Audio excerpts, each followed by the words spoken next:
Welcome to the episode of the Ground Floor, where we can agree to disagree and still be family. That's the theme song with Up Though off my second album, Jelly World. I own the music copyright on Mutant on Facebook. I'm your host, Jelly, and all the titles. And my awesome guest co-host, Jerome. What up, sir? What up, though, bro? You good? Yep. Just came back, was telling you off script. My niece graduated Thursday from Wayne State. Had a party at my sister's crib, was over there breaking bread, chopping it up. Good stuff. Balance it Man, out. tell her congrats, man, because as you know, whether she did 4, whether she did 5, whether she did 6, it's not an easy plight, when you cross that stage. Man, look, I did 23. Dropped out, changed so many majors. I felt like my man from high school, 7 years of the bullshit. Yeah. Yeah. Hey, you definitely did a different route because you was working full time and then trying to do the school thing, and I mean, it's a lot. I couldn't quit. You gotta get that. You need that piece of paper. Get your options. That's all it's about. Or go to a trade. Go to trades. Anybody? They paying 40 and up, or whatever trade. Go get that bread. All right. Today's show was titled "Politics and No Diddy." No Diddy. We're gonna get around to it because it affects music. I'm a musician, so we're gonna talk about that. But politics, we starting off.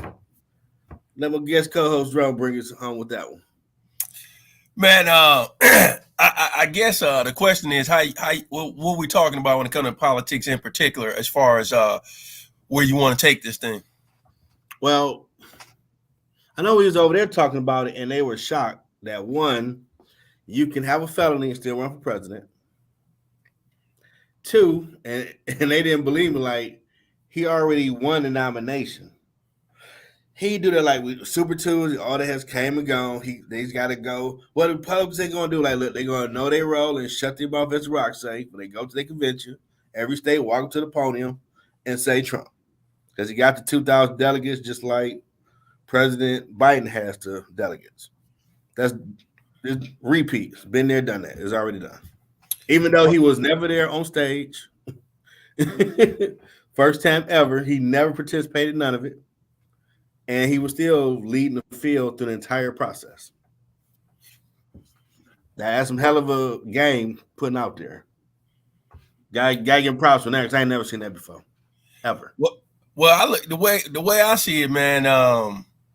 When it comes to the politics, man, I call it a pile of tricks. Is what it is, man. I don't care if we got callers on here that's diehard red, diehard blue.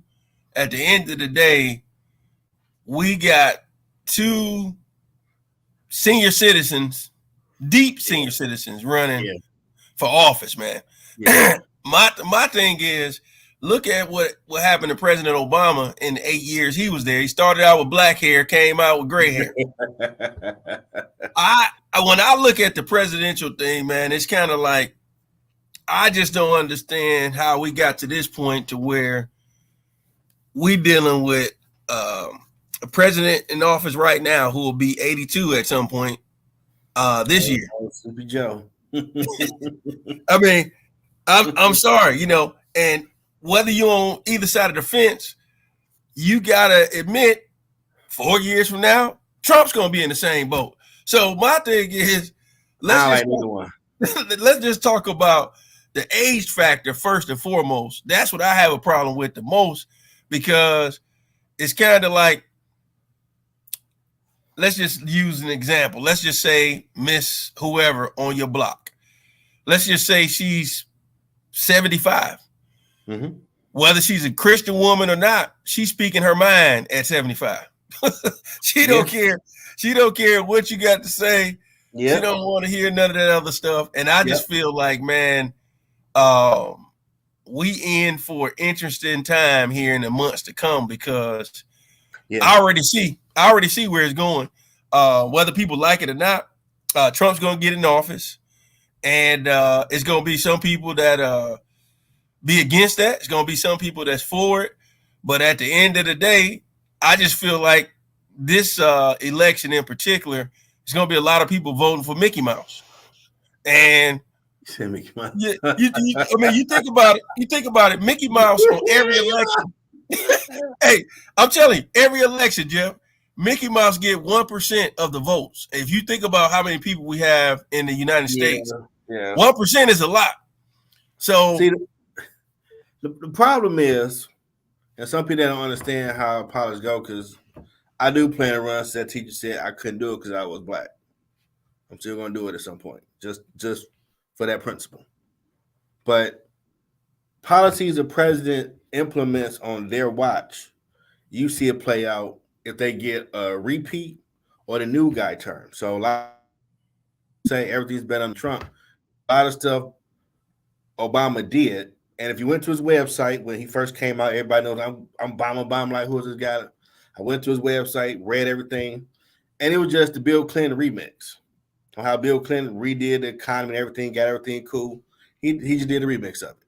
But you saw most of it play out economy-wise under Trump. That's why if anybody pay attention, he mainly talked a lot of stuff about foreign policy stuff. He didn't touch nothing domestic.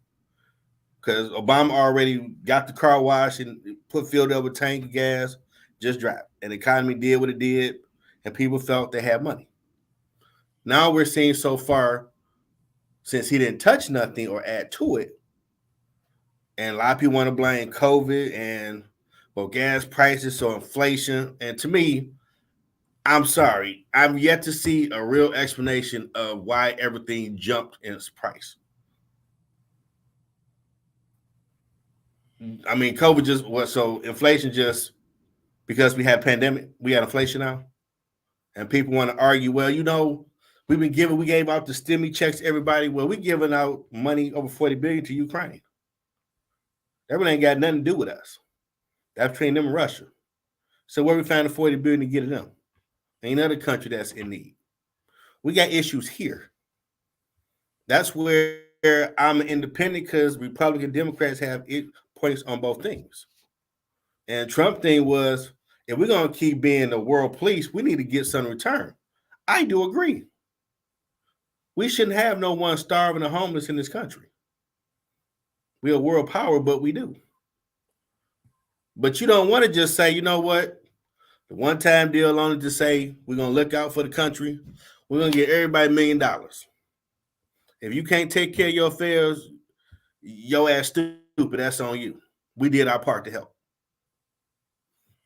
Mad respect. Can't say nothing to you because you actually you gave everybody that bread.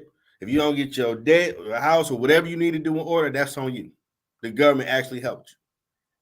Compared to every time I look up, Zimbabwe and Spain got a problem, so we're going to throw some $20 billion in relief to them. Wait a minute.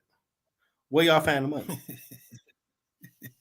But you can't throw the money over here to the country you in. That creates a problem.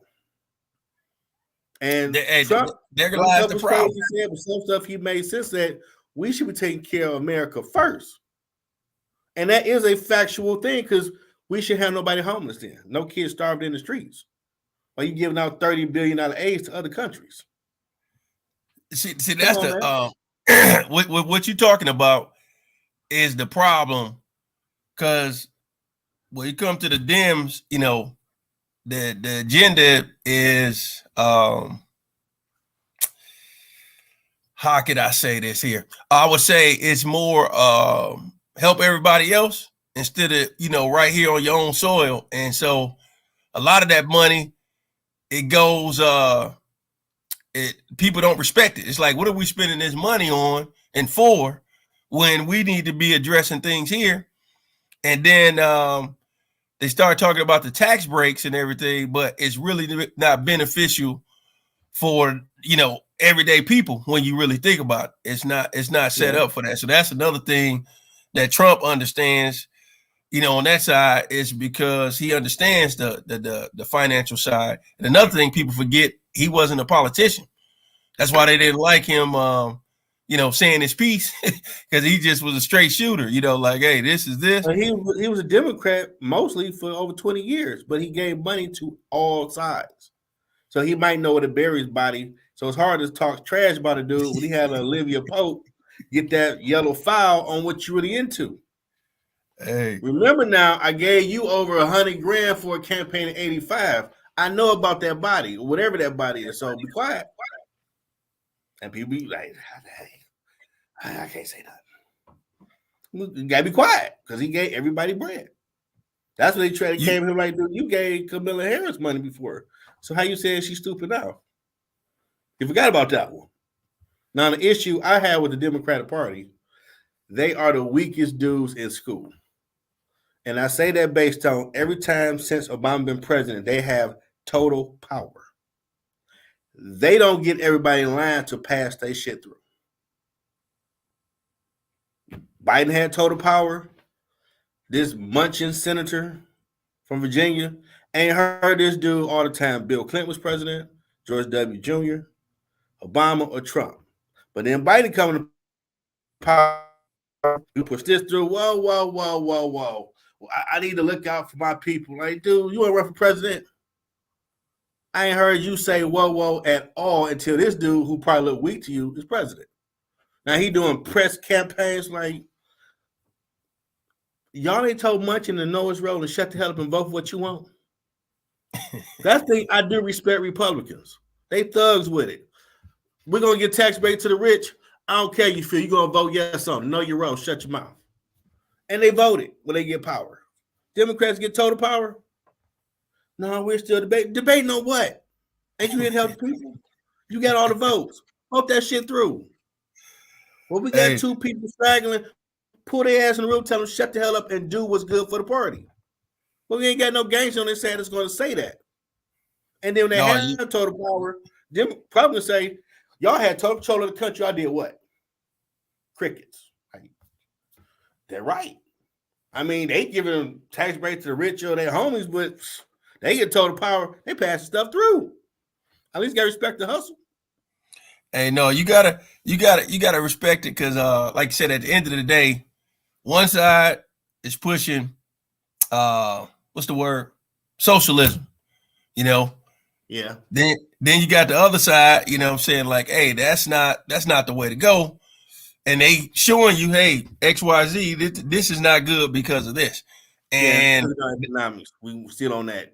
Tax breaks for the rich and the money gonna trickle down. Yeah, and that's not anybody that understands finances and how things really work.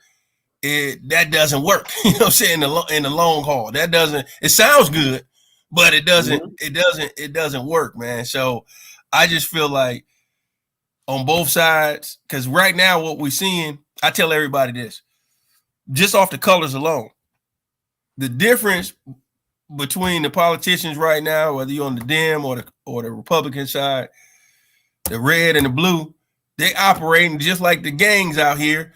They going at it. We seeing it on TV. With and I just feel like when you a politician and you running this government, you running this country, you can agree to disagree, but they still need to be professional. I see a lot of unprofessionalism. On both sides. They're off the chain with that now. Yeah, it used to be a time. Like in the 90s, people would disagree and they can still go to lunch. They can still go to lunch. You know what I'm saying? And you on your side, I'm on my side. Now, people, I mean, you got regular people getting into it at Myers or Walmart, and I'm sitting there thinking, you're not the damn president. You're not even a senator. You're not even anybody. You know what I'm saying? Like, maybe I just never really cared about the whole thing at all, just because it's not, I'm not about to sit up here and argue with you at a dang restaurant over the presidential. You gotta remember, you have diehard on both sides. 100%. When John McCain ran and old girl got in as the VP for him, the movie they made showed that was more from the extreme wing of their party had a representative. Then we seen it start coming up with the Democratic side. So you're starting to get some of those people coming into Congress. Hard Democrat, hard Republican, ain't no wiggle room in the middle for nothing. That's why y'all there, to meet in the middle to help the people. Not coming there to get no likes, no get your followers up. get the clickbait on TV, like because you sat up there for almost an hour just talking smack in the Capitol, won't let anybody else speak. Then y'all throwing names like y'all in fifth grade, like that was the session today. You say one more effing word, I'm gonna punch you in the face. Like that was really going on in the Capitol for Congress. Wow. But there's no leadership on both sides. Both sides are supposed to find the best and brightest with the ideals and coach them up to where you got a crop of next man up to run for president. Neither party has done that. That's why we got the grandpas running. And let's say whoever wins, fast forward 4 years, who's next in line that's been coached up that you might feel they got some sense? Either side. I've heard no one name this election cycle on any side like, oh, this person right here, they up and coming. Or them two, them three. That's what they used to do. So you had some people. Obama came out of nowhere. He gave a great speech at the 04 Democratic thing, and it became he might have potential. But normally it was, okay, well, they were talking about Bill Clinton. He might think about it. We're not sure, or this person. George W. never wanted to run, but he had a name, and he had the only name that probably could have beat Al Gore. He was forced to run. He was owner of the Texas Rangers, governor of Texas. He was chilling. We ain't got no one else that could go against Al Gore because they did a good job of the country. You're going to run. And it made sense. But you had people you could say, well, we got old boy in New Mexico. You ain't got that now. We got the grandpas. Then people got upset because they felt Bernie got screwed, so they just said screw the whole system. People die if you'd have the right to vote. You should vote just for that purpose. You vote for your damn self. Yeah, I think the last election and this upcoming election is clearly showing you how big of a divide it is out there across the U.S. Yeah. I mean, it was pretty much down to the T. And then, they started talking about the whole thing was rigged and just stirring up the pot for no reason.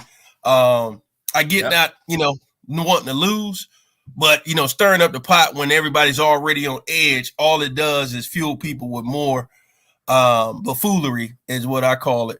And a L is an L. If me and you play one-on-one right now in basketball, I lose, it's an L.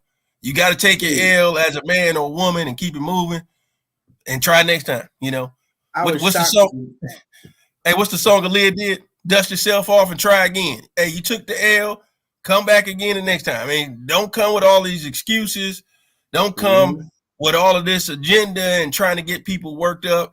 Just stay professional and keep it moving, man. That's what I didn't like about the thing. It's like, I know politics got to get ugly. I know it's going to get messy. But that whole thing that happened at the Capitol, man, that was unnecessary. And I don't care what nobody's saying. That's crazy. Right is right, wrong is wrong. That's crazy. I mean, that's the day my dad died, and now that's the day of infamy. American citizens stormed the Capitol to overthrow the government. This wasn't a movie. Like, you tell somebody, oh, yeah, that's a good movie. Who made it? Like, no, this happened. Like, you're lying. Go YouTube. Like, oh, my God. Yeah, this actually, we're not making this up. The whole world looking like, what the hell wrong with these people? They actually stormed the Capitol. Beating up police. Wow. How crazy. That don't make us look good. But we don't have no one that's understanding. We're supposed to be a very spiritual country, no matter what your faith is. But we don't have no leaders on both sides saying, you know what?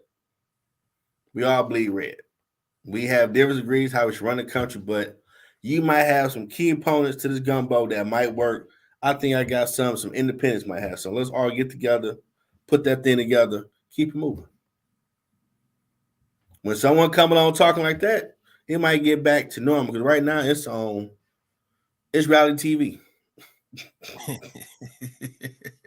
I don't want reality TV I want you to be boring, doing your job, making decent laws, all that. Not no, man, did you see the haymaker boy threw in the Congress today? Like, haymaker.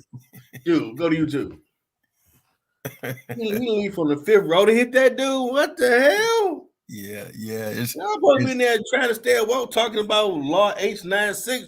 Now, no, you mother effing Superman punch. Like, what the? Y'all wilding. But you talk about the American people out here wilding, and y'all up here clowning. Secret Service can't do nothing like, well, they are Congress people. Hey, it's fair fight. Let them go for it. Hey, man.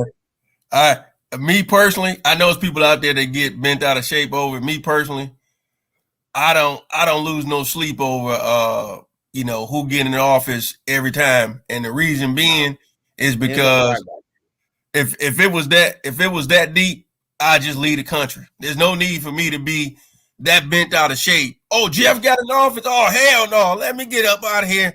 And hey, get out of here then. If the person is that bad, it might be best for you to leave, because it's people out here that'll listen to CNN all day and get worked up. Mm-hmm. They'll listen to Fox News all day and get worked up and can't have a conversation with somebody that disagrees with one thing that the other person says. And I just feel like it's just a lot of as Trump called it, fake news. It's a lot of fake news out here. Hey, I took that word from him all day. Yeah, and if you run with some fake news, you could believe what you want to believe, Mm-hmm. And that's the thing that's ugly. And when I do run president one day, I think I'd be awesome. So I would do one thing that I think can't no one argue with. If the government is housing you and feeding you, if it's summertime, you ain't get allergies, you able-bodied, you're going to clean these rec centers and these parks. We'll bus you, feed you, drop you back off. Wintertime, you're going to take care of inside stuff we got. If we paying for your livelihood, you're going to earn it. You ain't going to get the housing for $1, but everything new, $1,000 bridge card, and you just at the crib chilling, now home skillet. You're going to sweat for at least 8 hours. And you ain't got to spend no gas. The bus will be here to pick you up. There's something in your area that you can help out with for 8 hours there and back. Hey, at least man, you can do. I don't think anybody will be mad. At least you see your tax dollars at work. The parks are clean. The rec centers are clean. Anything else we need to do that's reasonable, able-bodied people can do? Like, I can't see no side arguing with that not making sense. Hey, all I know is you can have that damn presidency, man. That's what you plan on doing. I'm not running for a damn thing in that government that they have, man. It's the biggest joke right now that I've seen, and it's gonna take. I want to know. Yeah, it's gonna take some real senators, governors, people to really go in the right direction and get this thing, get the train back on the tracks. Because right now it's derailed and going in the wrong direction. Yeah, absolutely. And has been for a minute. Now I get in there and I'm like, hey, Jay. Hey, bro, man, I can't be little deputy something. 200K a year, bro. Like, I thought you wanted part of it, wrong. Really? No, hey. When you get it off. Do you know him? Yeah, I know Romy wrong. What do you want? I don't know. Hey, I got plenty of roles, but it ain't gonna be what you think. It ain't gonna be what you think it's gonna be. I got a whole new role to put me in. It don't have nothing to do with what everybody thinks. I got a job for you. Have him talk to the press. That should be classic TV. Give me my popcorn. Go talk to the press. Hey. He's gonna give me one like Brother Odell. He's gonna give me one. Yeah, I'm gonna give you one because I ain't here for the damn question one more time. Hey, I ain't here for the foolishness. You know what I'm saying? let's talk about the people, man. That's what you get in the office for, the American people, right? Like, let me bring in the American people. That's what they don't want. I want y'all to bring in the American people to ask all the questions. I want the regular press up in there every time. Yeah, I mean that should be a thing where I want the people. I want the irate people that's in there, the opposite side, because that's the only way you're gonna get things going the other way. Don't bring in there everybody goody two shoes with. I want the No. people in there that hate you. That's the ones I want. So that way, And I would get a Republican as my VP. Mm-hmm. oh, now that'll change the game. Here's the divide.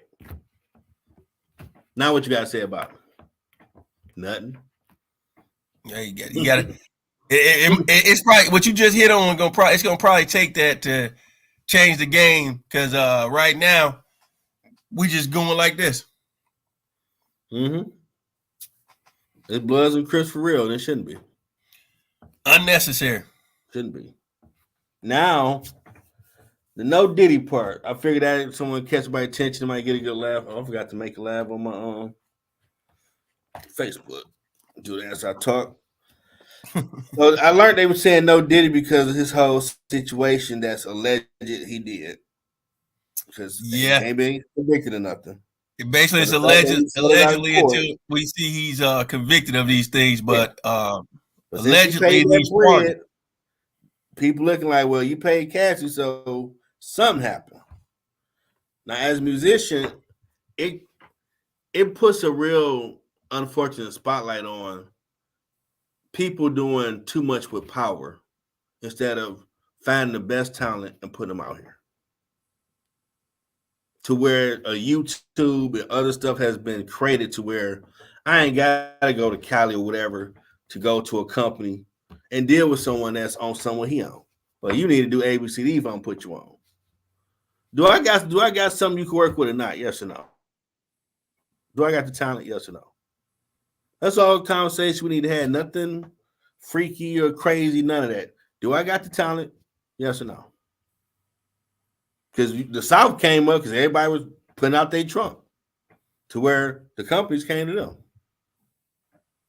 And I remember my music management class early 04, we read a book where they said because technology keep growing, artists ain't gonna go to the companies. They're gonna do their own thing. And the company's gonna run behind them. And then YouTube, the Soldier Boy, to blow up. Then you start seeing the other stuff come out, different texts where I don't need you. I got my own following. I'm doing my own music out, straight to consumer. Now, companies do try to work with people. But now finding this out, it's like, dang. How much good music got turned down because people came across him or other people like him? And like, I ain't doing that, man. I'm good. I ain't with it. What's your thought? Well, the thing is, Jeff, I was telling you the other day about the documentary they have on Tubi called The Downfall of Diddy. And when you really think about it, I can't speak for the women because I've never been a woman, but I can speak for men. And when it comes to what's going to knock somebody off of that high horse, one of the downfalls is ego and pride. They on the same level, Yeah. If you get to a level of power and positioning, you can do good or you can do evil in that situation. And I think that over the years, from the 90s to we reached the millennial years, I just feel like a level of pride set in somewhere along the lines. And let's be honest, he's seen money over the years. So that's another downfall of man. And then in this case, with all of the sexual assaults, women is a downfall for men. And it can be. It's not all men's story, but it can be. So I feel like the fourth thing is when somebody gets involved with substance abuse or any type of addiction, like it's gambling, whether it's pornography, things of that nature. So that's the 4 downfalls. So in this case, I feel like he hit all 3. he has, it might even be the 4th one, with the allegedly things that's going on, but you got sexual assault in there with women. You got, it's even some men that came out with different things. So we don't know what's going on there, allegedly. Money, you know, definitely got some stuff going on there. And then with the ego and the pride, I just feel like, man, somewhere along the lines, you got to. That's why I always say you got to have as you being a musician, you got to have a yes man in your corner. I mean, somebody that's not a yes man in your corner. Truth. Yeah, somebody that's gonna be able to tell you the truth and be like, hey man, the way you moving, you potentially can have hit a brick wall because of XYZ. Mm-hmm. If you got all those yes men on your team, I'm sorry. It sounds good, you know. Everybody want to have that. Everybody want to have that little their own congregation, you know. Amen. Tell it, you know, all of that. But when you wrong, man. And if you don't have nobody that could tell you, hey Jeff, man, when you was doing XYZ, that was wrong, man. And if you don't change your circles, you're gonna find yourself on TV for the wrong reasons. Yeah, because it used to be you would hear about a music situation, they're on drugs or they broke. Not all the stuff that sound like a movie. Like, what? You ready at the crib? You got tapes? What the hell? Like, dog. What about the music, man? Yeah, so it's a lost art, Jeff. Unfortunately, because I don't really know per se his circle, but I can tell you that few years back, we was at an event here. You know how they did on MTV? What they call that? The Sweet 16 party they was doing for their kids when the celebrities, when they had the party. So we outside the place, and I'm just standing in the street because I'm trying to figure out like why they not opening up the doors or whatnot. And when I say street, I'm talking a parking lot. So about 40 minutes later, I hear somebody blowing a horn at me, and I'm thinking to myself, where are they going to go? We already in the front. They got the thing roped off. What you blowing the horn for? Man, this dude Diddy gets out the car, his Range Rover. What's up, everybody? Man, get your ass on. You know, my thing was, it was my man, I forget his name, my man Christopher Williams' son. Oh, okay. Yeah, and basically he was bringing the car around for that. But when I seen him and how he was operating, I'm like, man, this dude just doing unnecessary stuff. Like, I just felt like him blowing the horn was attention seeking at that point because he couldn't even go anywhere. I wasn't even blocking anything. So I was just looking at it like this is how things blow up to a whole nother level off of something that's just that simple. You know what I'm saying? So when I seen that, and that was, I don't even remember what year it was, but it was definitely probably 10 plus years ago. And when I seen that, that's when I was looking like, man, some of these celeb cats is different, bro. that's just the reality of it. They different. Yeah, it definitely ain't about the music because we need some more good music out here. It's a lot of trash. Hey, so you named it No Diddy. You know that's what the young kids calling it nowadays.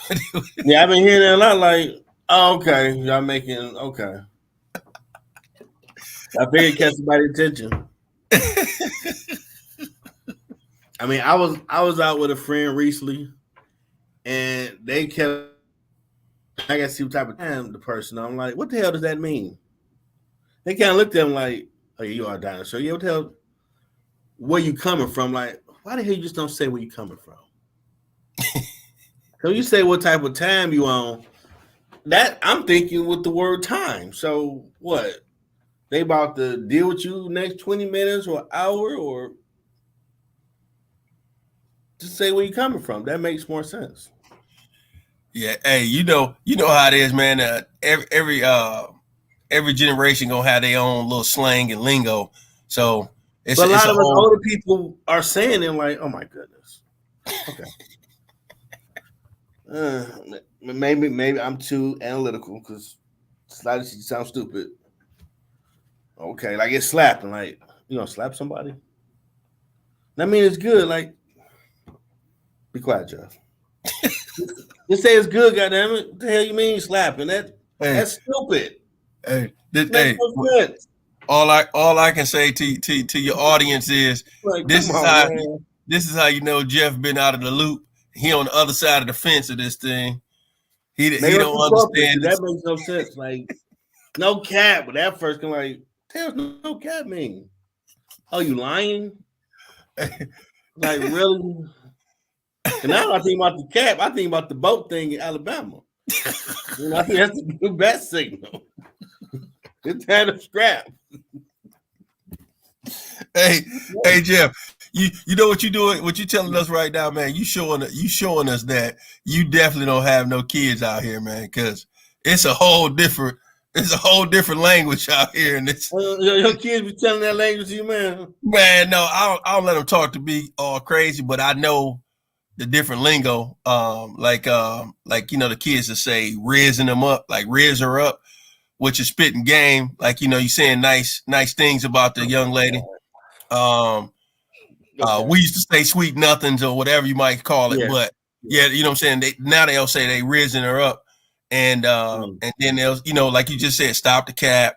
It's a lot of little things. If you ain't know what's going on, man. I try Dude, to. my nephew who ain't here no more had like, man, she got too many bodies. Like, what did you kill somebody? No, Uncle Jeff, like she slept with too many people. Like you said, bodies like murder, dude. I'm from Detroit. The hell you think I'm thinking bodies mean that she slept with people? Oh Lord, this dude right here talking about. Like, dog, he was dying laughing at me. Clear, like, you are, yeah, you too much into your corp. So yeah, maybe I'm too corporate now because what the hell? Hey, we gotta get. Don't you got some little young co-workers up there, man? Yeah, we got some. Even them are like, dude, what the hell you just say? Hey, I admit Mike Elliott has indoctrinated me. I admit it. Hey, I'm a little more corporate than street. But you gotta admit some of this stuff sounds stupid as hell. No, it's like in our generation, man. You know how many times I had the older folks like, young man, why you guys sag your pants like that? And I used to get that all the time, man. And I used to always tell them the same thing. I said, listen, I go to school like Carlton off of Fresh Prince sometimes. That's just who I am. I said, but then if I wake up, I'm on my Pac mode, F the world, guess what I'm gonna dress like? F the world. I ain't dressing like Carlton today. And I said, so that's how I feel. I said, I dress for the mood that I'm in each day. So if I'm in a happy, good mood, I'll come like Carlton. If I'm in a pissed off mood, I'm coming in there like Thuggish Ruggish Bone. And people like, hey, are you a I thug? hate to do it, but Cap. Oh Lord. I'm leaving. You don't remember you clearly talk to anybody that went to Cooley and see how it was Sometimes dressed. you will be on a pop up, but on average, you did like most cats did. Even I did it. The females want that little Jodeci thug appeal. Sagging was a part of it, so we emulated. That's the whole point. What I'm saying is, and for me, it ain't had nothing to do with the girls per se. It was part of the culture we was in. That's what I'm saying. Like, Tell me, did this sucker didn't say they had to do with the girl? Listen, man. I'm saying, listen, Jeff. What I'm saying to you, if you were saying 7th grade, 8th grade, that's a whole different level. Once we got to Cooley, man, let's be real. Cooley ain't no Cash Tech. It ain't no MLK. It ain't no Renaissance. So yeah, at the end of the day, for me, I can't speak for anybody else. For me, when you go to Cooley, in that era, we was dealing with everything under the sun. And so for me, it was like, hey, today, this is how you gonna be. Tomorrow, this is how you gonna be. And that's how I did it. Now, when we got to junior year and senior year, you could say, you know what I'm saying, I was dressing, a certain type. But freshman and sophomore year, I was trying to get the baggiest. I was trying to get the wildest damn outfits. What was the group that was out back in the days? Crisscross. No, it was another one. They was harder than that. They came out of like the East Coast. They'll come to me in a minute. when I seen them cats, I was like, damn, I'm gonna have to go to the Hudsons and all that and get a damn 36. The people gonna be looking at me like, you don't wear no damn 36.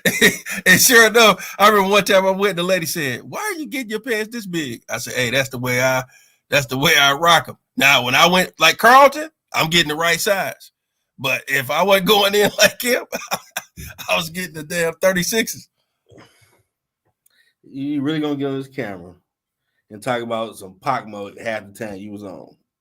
Hey, talk to anybody in our circle, man. Talk to Bad Boy. You have to go lucky to anybody I knew. Hey, go everybody in our circle and see how I was dressing, bro. Yeah, I knew how you was dressing like everybody else. I'm just saying it was part of the coaches. What I'm saying, it wasn't. I get that. Yeah, that's what I'm saying. But you try to make it seem like it was just strictly for girls and all this. I'm saying it was part of the culture. Go back and look at all.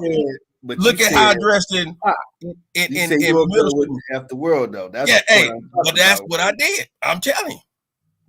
Go back and look at my style, man. You better go back and look at the yearbooks, man. I'm telling you how I was dressing. I can picture my hair right now, like I'm telling you. Pac mode wrong. Okay. Hey, I'm trying to tell you. I wouldn't come on your show and tell the people the lies. Hey, all they got to do is go back. We ain't had no YouTube and none of that. All they got to do is go back and look at what my style was like. I only had an A and a B. I ain't have no full A or no full B. It was either Carlton or Pac mode. That's the way it was. Simple as that. Oh, there wasn't no in between, man. Hey, I would love to tell you people I was on here wearing the church clothes and all that. No. Maybe you might need to reframe it or reword it. Because when you said, man, I woke up after the world, like, you was the most happy-go-lucky dude I knew. I mean, you said like old boy with the tall dude that said harder than anybody, but you talking about Snoop? Was that him, the real tall, light-skinned dude with the bone hairstyle? Yeah. Sad to his ankles. Cool as hell. I'm like, that was the style. I mean, I get it. I even did it, but you said me tell me I was on Pac mode, but after like. I'm just telling you why I dress me. I can't speak for everybody. I'm telling you why Jerome Griffith dressed that way. Not everybody else. I'm telling you what I told the older saints. That's what I did, man. And so when I see these kids, the way they dress now, it's a whole different fad because they wearing the skinny jeans. Yeah. They wearing skinny jeans. It's a different fad. Yeah, they reverse. Everything you see the heartbeat with some of these shirts they wear. I'm like, dog, can you walk straight with them tight pants on? We need some room to breathe. I'm just saying, like, okay, it's a lot of different factors that factor into that they try to call a style because some NBA players be wearing that garbage. Like, come on, dude. No, your boys got to breathe a little bit, man. They got to breathe.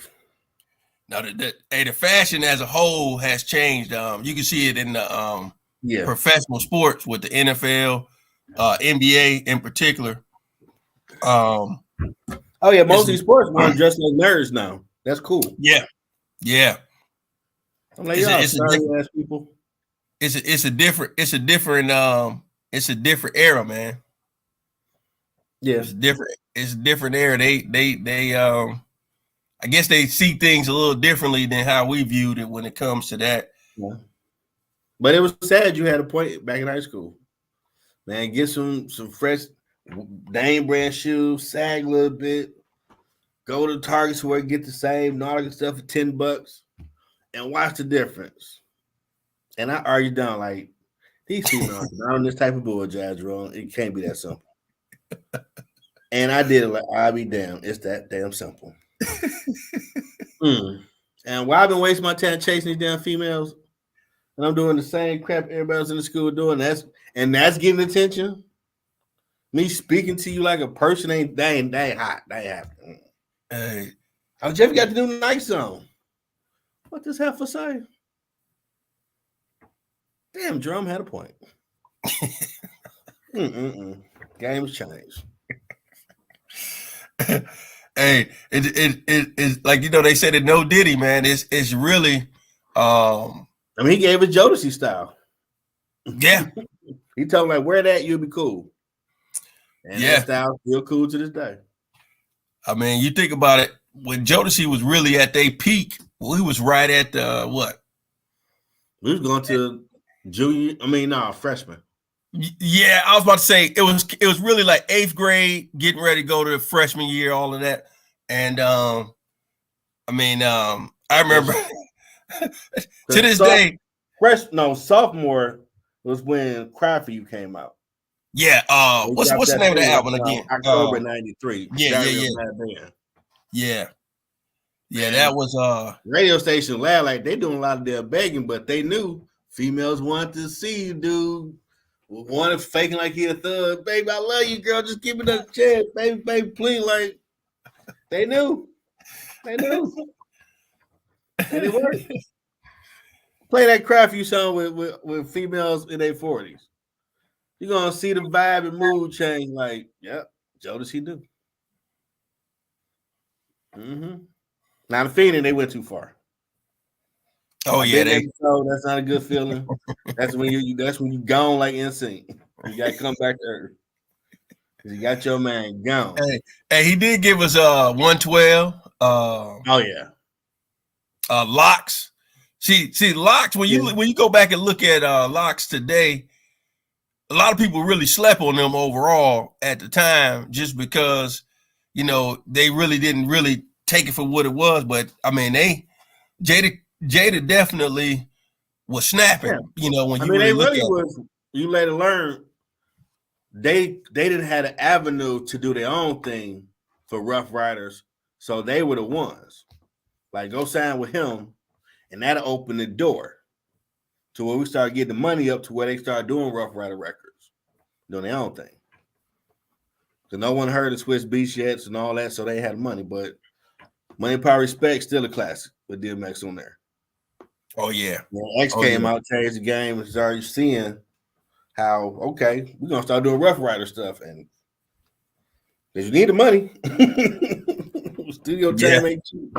Hey, they back then you had the A&Rs, they being pushed to find talent. Yeah. The producers and the record label owners was trying to get the next best thing to put out there. So I mean, the 90s was, if you was an artist, man, it was tough back at that time, especially on the R&B side, because the R&B really was dominating. And that's the reason why you started getting hip hop artists working with the R&B artists, because they realized you needed to have somebody R&B just to be able to be relevant. Someone who don't get enough credit is Michael Bivins, because he had Bill 10 Records before Bad Boy came out. He had all those acts on there, and they did family songs. So he had white groups, all type of flavor that you might want. Like, dang. But for that reason, it disbanded, and then you saw Bad Boy come out, and he kind of took that ball and started running with it. Because the Face really was like R&B when Babyface and them got together before Outkast came out. What was that label he was on? Puffy was on back in the days where he got fired from. Oh, he was on Arista. Yeah. Yeah, because back then, if you saw the video, you'll see Bad Boy Entertainment / Arista. And it was pretty much like banking. They was a major company, so they fronted the money to start your company or label, and y'all had a partnership until you bought them out.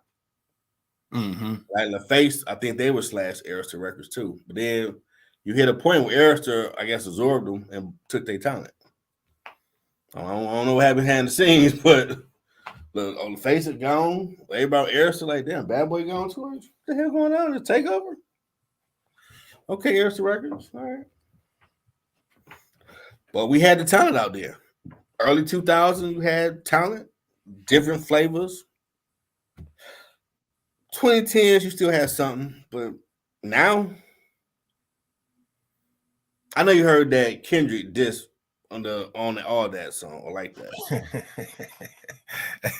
Hey, That was just like that's this song. I mean, he's spitting, but we came up with they said your name on the track, and I don't like you because woo woo woo. I ain't even talking about so and so.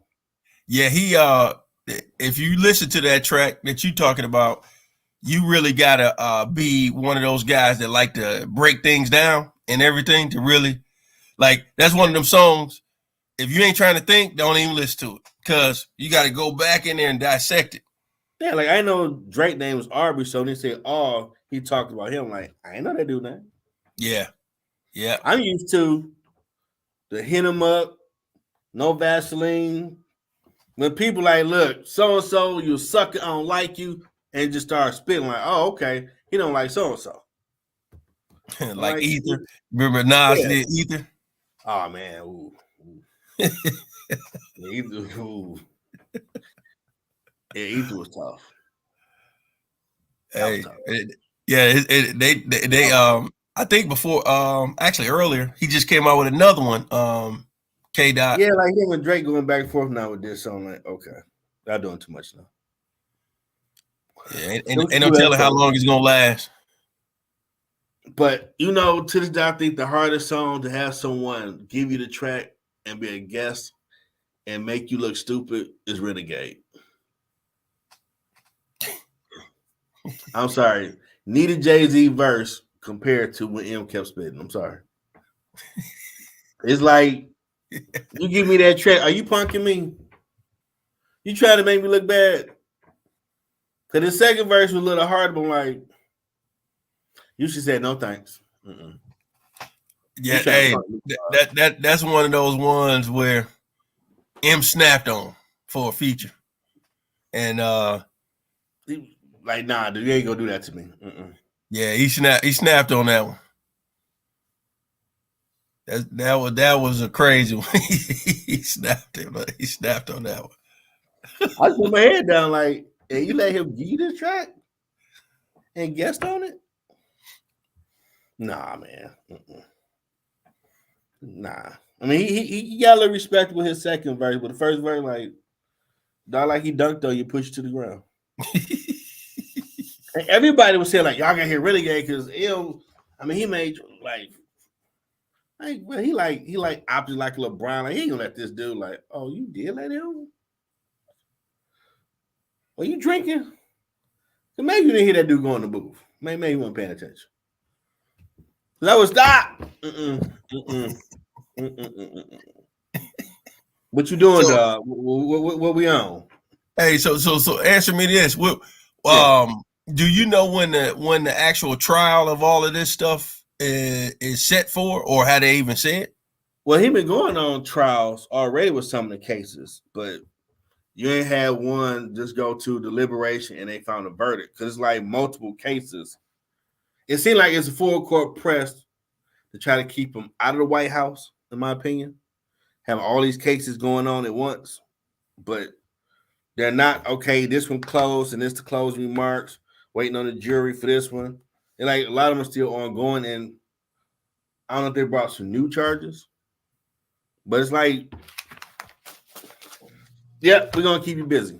Like, and like he ain't got money, and y'all know that now. Unless y'all gonna change the law, you can't run for president with a felony or conviction. Okay, all y'all gotta do is convict him. He can't run, but y'all ain't doing that. So even if he get convicted, he can still run. You ain't stopping nothing. You ain't stopping nothing. So what about your boy Diddy? Does he have any trial set? Not yet. That's the funny thing. Only thing he done is settled out with Casey. They raided his house. They got some video from some of his parties. Had some other people come out with some allegations. But you yet to hear he's been arrested for A, B, C, D, E. But if you listen to the media, you'll think, oh, they arrested him. No, he ain't arrested for nothing yet. Everything's still alleged. The only thing you know he did do is pay Cassie. In my opinion, she know where the body's buried. So it was his best interest. Like they say on wrestling day, was best for business to go and break her off or something. Or she don't start talking. And I'm pretty sure in that 30 million I believe she got is it's in there in them papers, some form of NDA. You can't say not a motherfucking thing of what you know. You good. Wax on didn't happen. That 30 million, but I know you did. Didn't happen. Fake news. Had 30 million feel. There you go. Paperwork. Signed it. Gone. Ain't no subpoena. Ain't been paid off. I'm pretty sure she signed the NDA. Pretty sure.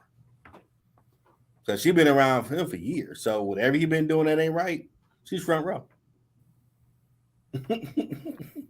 Yeah. Hey, I know she definitely didn't seen some things. That'd be the DA first thing. We calling her, but if you got the NDA, she don't know nothing.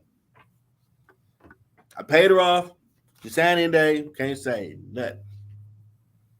Who else you got? And that's where with the news people that's still covering it, they ain't putting factual. He has not been found guilty or arrested under this or that charge yet. There's still evidence gathering and going through all the tapes they got to see what's on there. But he always had all these parties, so that's where a lot of famous people might be a little freaking out. If you're doing something strange or wrong and it's on that tape, they might want to holler at you. They brought in the word sex trafficking, human trafficking, some of these females and all that. And that could give you a RICO charge because that's big time.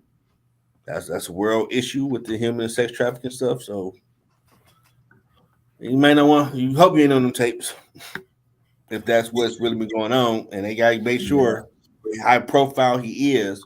You ain't gonna come out breaking news. We're arresting him without proof. We can go to grand jury. They're gonna say yes. We can proceed with this case. But then he also shut. That's a lot, man. Once you start getting into sex trafficking and where we are today in the U.S. On that particular topic in particular, that's definitely going to be a major federal offense. So a RICO. And anybody don't know, a RICO charge is a criminal conspiracy. That you did something. It ain't just you. The whole network you was rocking with, we come for all y'all. That's how they got the big drug cartels or organized crime. So they want to be a lawyer back in the day. So I should read up on that type of stuff. And when they start talking RICO, as man said in men's society, you know you fucked up, right? You know you fucked up. Hey, you doing John today. Hey, Bill Duke. When he said that in the movie, no lie. When they start saying RICO, you fucked up. Hey, that's ugly, man. On the planet, because RICO, we're gonna get on y'all, and now you better do your Nino Brown. I ain't the only one going down. It's bigger than me. I'm naming names, dates. I got it. I screenshot what you want because they don't play with that RICO. That's what starts. I'm looking at 30 to life. Each charge. You ain't never getting out. You're gonna die in there. Yeah, man. That's with the paper at dog. Okay. November 1st, 2020. This give me some coffee. I'm gonna be writing for a minute. I'm fucking around RICO, man. Yeah, that's not something to play around with, And like you said, they always say innocent until proven guilty. But so my thing is, we're dealing with allegedly at this point. But my thing is, I don't want to see no man have to go through those type of situations, because if you get that pen to you, you definitely won't see the daylight of day to come up out of there. I mean, it's definitely a warning to anybody. Power corrupts absolutely. So if you got some wild stuff in you, you need to get that out your system before you get in them high power positions. Because you might treat people like dirt, take advantage if it's found to be true. But you're gonna have the light gonna shine on you. The pay was due. You ain't gonna be a dirtbag forever. You're gonna have your day. And the world gonna see it. And now your kids, because if it's true, they gotta deal with it. That's some people don't think about. Your family. You out here wilding, you president or something, you just making people work 12-hour days, ain't paying them. You throw them staplers at them if they don't do it, for example, and they come out, you did it. Your kids got to hear about that. Like, daddy did what? Or mommy did. You treat, but you tell us to treat everybody like God, and you up here. Oh, okay, you want to know. Now think about that. No, you know, well, you just touched on something. I think that's powerful, man, because you know, the man does have children, and some of them are grown now, and you know, he got the 2 twins that's still young ladies, and it's unfortunate, man, when you have people who look up to you because they see you in a different light than the, you know, people on the outside, the naysayers, even people that's rooting for them. They see you in a different light, and so absolutely, for that to be diminished and realize, you know, hey, this could be true, or is it true? That's like a scary deal. I'm pretty sure they even have to be in, because I'm not even sure if they're homeschooled or if they go to private school, but whatever the case may be. You know, as kids, man, you know, kids going to asking questions. Yeah, they definitely gonna hit you with all kind of stuff. And the way social media set up, you can't even duck or dodge. Oh, them keyboard thugs. Yeah, you can't duck and dodge those comments on there, man. You know, you gonna hear it. You know, you turn on TV, somebody's talking about it. You go on social media, somebody's talking about it. So, you know, when you get in a situation like this, it's in the spotlight, whether you want it or not. And I know when I made the Middle Ground an actual company, I started looking at, okay, you got to move different because you are the brand. And what you put out here on social media could come back if it's some bull. So pay attention, like Coach Herm ever you say, don't hit send. Because you saw people for a minute, they was finding stuff from 2010, but you posted this. And now you people backing out a TV deal, movie deals with you, like that was 10 years ago. They grown. Really? That's what you canceled them for something 10 years ago? Like, damn. You gotta think what you put out here for public consumption. A lot of people don't think you might just put stuff just to be joking around. They think this is how you view stuff. Right. I tell people I know, like, what you putting on Facebook, people think that's you, not you take this at man, Facebook a joke. No, they think this is your thoughts. You putting up garbage, but they don't know that's how you think. So they see it, they looking like, I know they thought like that. Yeah, you definitely gotta be careful. Once you in those political roles, you have a platform like yourself with your brand that you're representing. You know, that's what makes those Karens and the Kens out there crazy, because the Karen and the Ken situations, because people don't realize, man, you represent whatever company you work for. You represent whatever brand that you represent. Yeah, that's the thing too. Yeah, you know what I'm saying? You can't get so upset on a flight. I don't care what the flight is for or where you were going. You got to do things the right way, you know what I'm saying? Yeah. And putting hands on those customer service reps, that's not the way to do it. That's like, not only are you going to end up getting banned to be able to fly, but most likely you're going to end up getting fired from your company once they see that thing go viral. And they don't want to hear your excuse of why you did what you did. All they seen is you put your hands on that customer service rep and Yep. you was, unprofessional and everything like that. And they like, oh, well, we don't want no parts of that. And Old like you school still said, work. you basically you can't, I always say you can't be a loose cannon.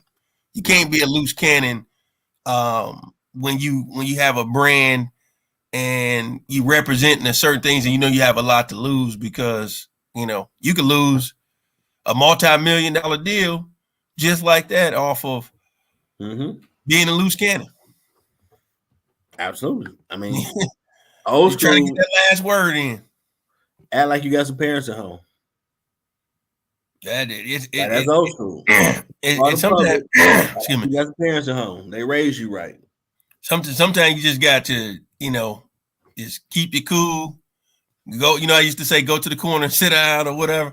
Like, go somewhere and cool off before you lose it in those settings, man, because you can't take it back at that point. No. And like I said, especially when you're on them flights, man, they gonna call the police so quick that flight zone list. Yeah, once done. They call the police, you might well forget it. It's a wrap at that point.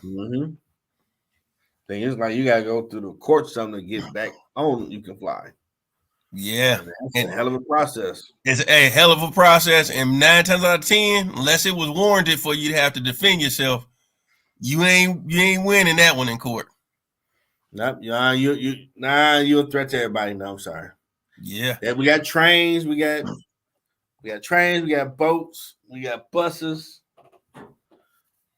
We can do that, or rent a private jet. No, you can do that. Can't get on commercial. This what I always say. Live your life like the camera's on you when you set foot out of that door, because everybody has a camera now. There's cameras at the gas station. Ooh, Lord. There's cameras at the businesses that you're going into. Yep. There's cameras when you get on the plane. Everybody has their cell phone, so they're going to press record. Everybody in the airport is going to press record. Everybody in that business establishment is going to press. If you're at a sporting event, wherever you are, that's why when they say drink responsibly. That's what they mean. Don't go out here and lose your head. Don't go out. Hey, if drinking takes you over here to the hellion and you that person, you might want to stop drinking. You might want to pursue something else to get your fix because that's not it, man. It's like some people don't think about that, man. But I try to live a life where when I walk out that door, somebody's recording. There's a camera somewhere. Absolutely. And I gotta move and operate a certain way because all it takes is for me to be a loose cannon and that footage get there, and it's like, can you tell us what happened here? Well, well, let me tell you what that person did. No, we see what you did. We see what you did, not what they did. Absolutely. And so when you got one of those where you can't even explain, like, it's one thing you say it was self-defense, they can see it. But when it's just 100% you cussing out those flight attendants, 100% you cussing out those customer service reps, and hitting the reps, hey, you gotta hold yourself accountable. Then you got a camera. Someone got their camera watching. I'm waiting for the cops. I get everything. Nope, they camera here harassing them. I got it on camera. Or if the cop in the wrong, they camera on them. Like, nope, your boss get over here. We're gonna see. They pull the quote. They do nothing wrong. Like, everybody is gonna do some citizen work now. Like, nope, they gonna do that. They ain't gonna do it. And it's crazy. Yeah, man. You got to protect yourself out here. They even got it now where you can put cameras in your vehicle and everything just so you can record everything. Yeah, I know that. Yeah, some stuff you can get to record. How you know about that, man? Hey, man, I know about a lot, brother. I know about a lot, man. You know how many times I used to get pulled over in Michigan? A lot. For you. And like, I'm like 21 Sav. How many bricks you got? A lot. How many times you get pulled over? A lot. That was me, man. I The used to get last pulled over. time I got pulled over, a homeboy came in from his training. He was at Myers and Keeler. We got stopped. He happened to be home, so he got the rules. I happened to see, because I already knew the cop was on my side, but I saw the other cop, gun drawn, coming around having it pointed at his head. And I'm like, stop moving around. You back in the D, remember? Oh, my bad. And then the cop cooled off. And I'm like, look, he's in the military. He's happy to be home. He can show his ID. Do not shoot nobody, please. He just got back. Okay, show the stuff. And then he had that realization moment like, yeah, you back in the D, dog. It was serious for like 5 minutes, bro. And you just, this dude, what's wrong with your man? Like, hey, don't do it. And then we had like 5-10 minutes, like, we're going to pray it off. You home? It's Detroit. It's unfortunate. They don't let it ruin that. They're going to keep it moving. But I was thankful I was able to see the other cop coming. And he's straight. And I'm like, but see, this is the issue in the black community they have with some police, because you didn't come to the car hand on your hip with it. It's already out, hand on the trigger. Like, what's wrong with your boy? And you ain't pointing down, you pointing up. I see it like, I'm like, dog, that's how you come to the car? I got an old 87 Mustang. This ain't no Pilot SS dope boy car. Like, for real? That's how y'all come to the stop. Just ready to go. Until he showed his military ID, guns back in house. Like, that's the problem that black people have with some police. You ain't doing that with other cultures when you pull them over. You got your hand on it. You already got that boy loaded in your hand. Cut it out. We ain't no super Negroes. Well, way I see it, like X-Men, we can't take a bullet and then spit it at you. Calm down. The way I used to see it is, and still see it that way.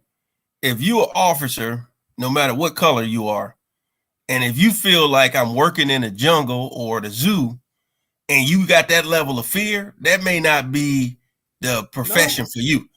And I say that to everybody because I done been in those situations where the officer could have really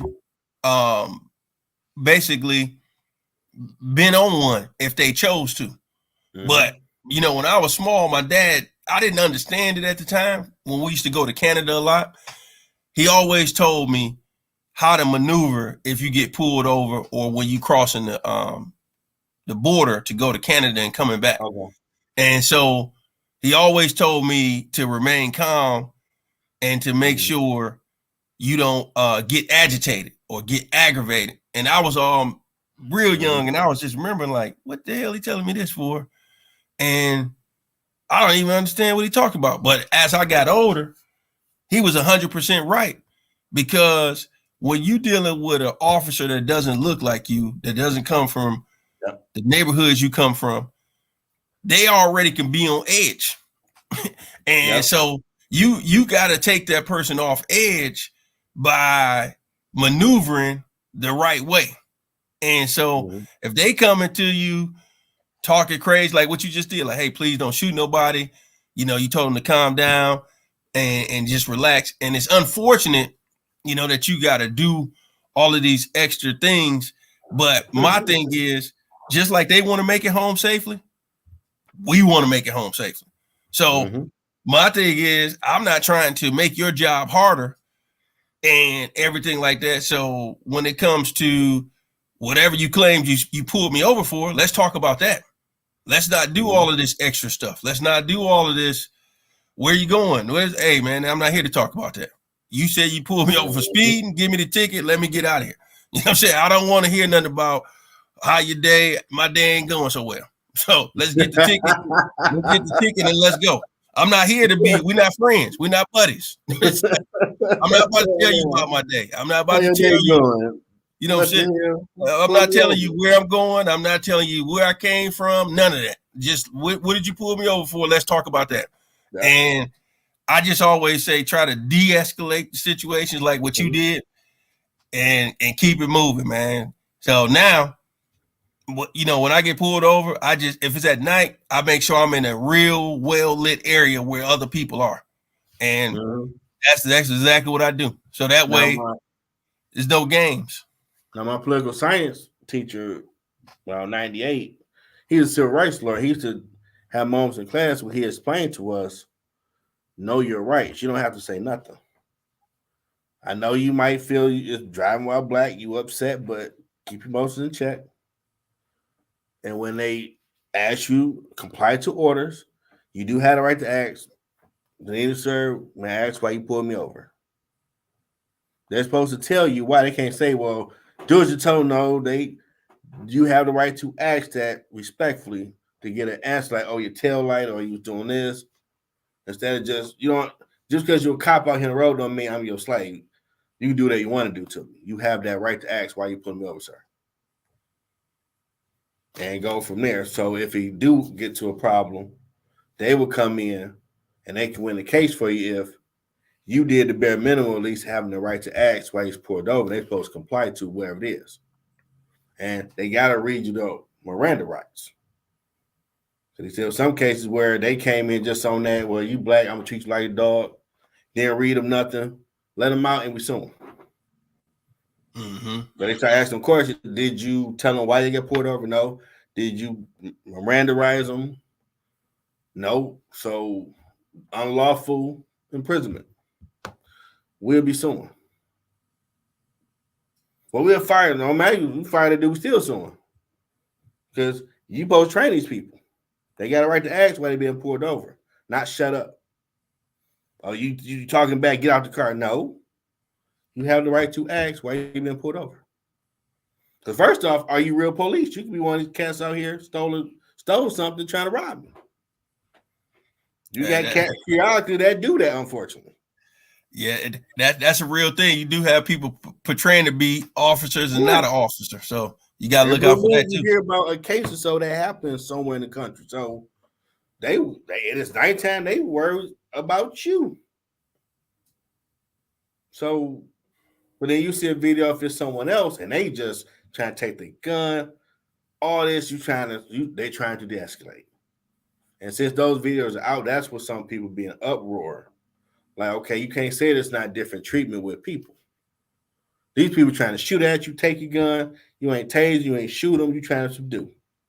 This person in the car and you fire into a car. They unarmed. What they start glowing like Leroy? And that scared you? Come on, man. They had a weapon. They brush like that Hate You Give movie. Yeah. Like, come on, dude. You been a cop long enough to see what a gun look like. That look like a gun. Like you said, if you're afraid to be out here in urban areas, you shouldn't be trolling those areas. Yeah, that's always been my take, man. I just feel like me personally, I'd never be a zookeeper. That's not what I want to do. That's not what I want to do. I'm not about to go in there with the gorillas, the tigers, lions. Mm-hmm. But some people like that. And so my thing is, if you feel like you work in a zoo, you got to realize that you better take whatever courses it takes for you to be comfortable in your role. Because, you know, there's times where the officers can escalate a situation more than where they need to be, when it really just needs to be, like you just said, officer, why you pull me over today or tonight? And it's just that simple. You know what I'm saying? It's none of this, oh, where you been, where you come from. Me personally, I'm not telling you where I came from, nor am I telling you where I'm going. That ain't none of your business. I just want to know why you pulled me over, and let's talk about that. You know what I'm saying? If you pulled me over for speeding, and I know I was speeding, okay, let's get the ticket and keep it moving. Don't need for me to talk to you. I'm not here to be ha-ha-heing with you, because You pulled me over. So it's like, hey, let's talk about that and keep it moving. And shout out to all the law enforcement that's out here that do what they're supposed to do. So I know a lot of people that are. I pray for y'all daily because we need the good ones out here to start turning in the bad ones. Because all of them are not bad. And that's where you get that too far extreme. You need the police. You don't need to fund nothing. Cut it out. I want someone to come deal with the fools if it's a problem. If I deal with it, you ain't got to worry about nothing. Just come get it. And hey, what you said, like I said, shout out to the ones that's doing the right things. Because if you get your vehicle stolen, somebody break into your house, who you calling? Mm-hmm. You know, you calling the police, or you going to the station and make your report. So at the end of the day, you know, they're here for a reason. But you know, it's one of those things where we as the citizens, we got to make sure we you know, getting the right sheriffs in our counties and those type of things, because that's how you get things. That's how you get things to move into the right direction, and things like that. Because I can speak for the young men, you know, not so much now, but when I was in my 20s, man, I used to get pulled over so much it wasn't even funny, you know. And it's one of those things where sometimes it's the vehicle you have, sometimes it's just you being, you know, the color of your skin. But you just basically got to know how to maneuver so you can get to the crib just like they got to get to the crib. Dude, I remember going to see my brother Opart. I got pulled over because the dude thought I was either E40 or Shaq someone want an autograph. Oh, Lord. And I'm like, oh, man, you look, I'll tell my partner, you look just like so. Like, that's a compliment, but no, I ain't them. Which had their money. Now, once they left, the asshole to me, like, I'm in the 87. No, I had a Cavalier at 10, 2001. I got a Cavalier. Do you think an E40 and Shaq be right around in Metro Detroit in that? They gonna be in something a little more banging than what I'm banging in right now, man. Like, come on. You know what that was? That was just an excuse just to, you know, see what you was on. See if your vehicle was gonna be smelling like weed and everything else. No, like, come on, man. I already know where I'm going, so I know to make sure I'm good across 8 Mile. Because whoop whoop, there go the police. You already know what it was back this early 2000s. It was like that. Yeah. You cross 8 Mile. What you doing over here? That like you said, the 90s and the early 2000s, you definitely gonna get it. Basically, you stood out. Why you over here? You stood out. And I had a family car. Like, I got a Cavalier and I got pulled over. It don't even matter. Well, I got a sports car with luxury, my baby. I must say, okay. Yeah, I call my car luxury, everybody. That was my baby. Got me everywhere. But I got the family mobile now. I ain't trying to be sporty. And still, I like this world upside down. 100%. But this has been a good show. So what's your closing remarks, brother? Closing remarks. It's been a week. April 30th was 2-year anniversary of Khalil being murdered. Still waiting on the rest of people. But it balanced out with his sister graduating Thursday. And us having a party. And then I was outside with his son. He was shooting hoops in the backyard. I'm like, dang, looks like him. Got a little form. Then I kept playing with him, and Isaiah like, you be back at it again, man. 20-something years later, like, yeah, man, I ain't gonna leave the kid up by himself because everybody in the house. But he just going all the stuff they got in the backyard, like, yeah, he bring back memories when I was a parent for like 2 seconds. Cause I shout out to our parent, that was a lot of work, boy. A lot of work. I remember that time we was gonna hang out and he wouldn't go to sleep. And I'm like, I gotta go. Come on, you know what you gotta do, Jeff? Like, oh my God. Jerome them's in the living room. I don't want to sing no this home then tape to this boy. They're gonna hear me. I got to deal with they damn jokes tonight. I don't want. Man, come on, Uncle Joe. Like, God, boy, you lucky I love you. So I do it, and I can hear you like, hey, I'm not with that singing. Like, damn it, we go. Put him to sleep. But we get outside, man. You are. I think Corey was with us back then. Like, you are really a great uncle. You sung the whole album to that point. Then, of course, you're talking smack. Like, see, I hit his bullshit the rest of the night. Same what you don't know. This is what I got to do to put that. It was cool when the females on the phone. Like, hey, I got. I'm put the phone down. I got to see when that posted. Like, oh, God, he's singing to him. Like, you my man right now, boy. You know, give him some cool points. But when cool, the homie was around because y'all wasn't right. I climbed me all night. Sad part, when I get home, he still asleep. Dog, like, man, he ain't get up. Like, well, I guess it does work. So it's been a bittersweet week, but cool that she graduated. Proud of her because some talks I had with her. She like, man, it's getting tough. Like, hey, it took me 27 years. Dropping out and all. Keep going. You'll get there. It's all worth it. Yeah, you talk about today, definitely learn the law. Learn all the laws, even voting, whatever you're doing, so you make good decisions. Spend time with your peoples because they can be gone. You left with memories. Hey, that's real, man. And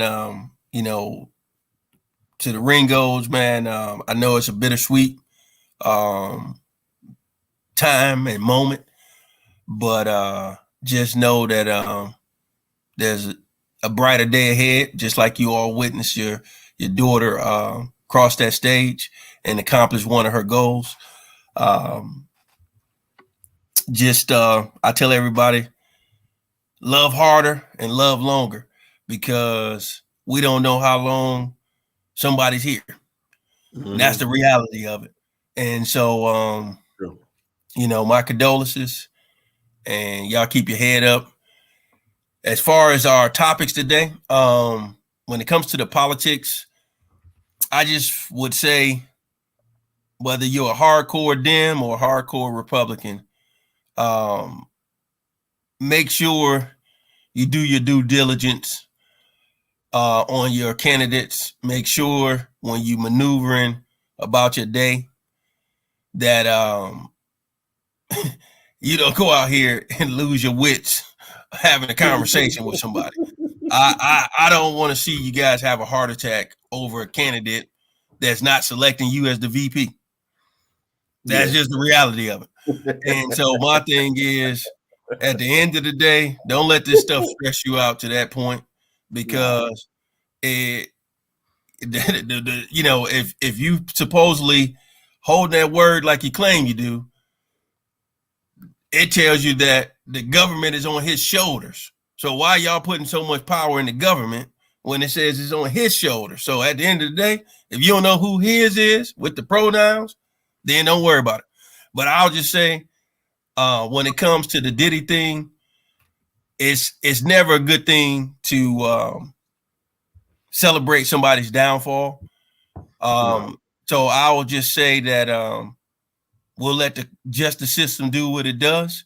And for the victims and people who were involved in those situations, hopefully they're getting the counseling that they need, the things that needs to be done in order for them to be able to move forward. Because when you're a victim in any type of situation, you never want your voice to go unheard. So I feel like regardless of what the system does, you got to make sure you find a level of peace and be able to move on, because sometimes you may not get the outcome that you think you should have got. That's dope. Bro, here preaching. Hey, that's my last 2 cents, folks. We appreciate y'all checking us in. Be back next week. Try to get a panel so we talk some smack next week. Uh-oh. Yeah. All right. Then get a female panel, talk some smack. That should be entertaining. Till next time, everybody. All right. Good night, people.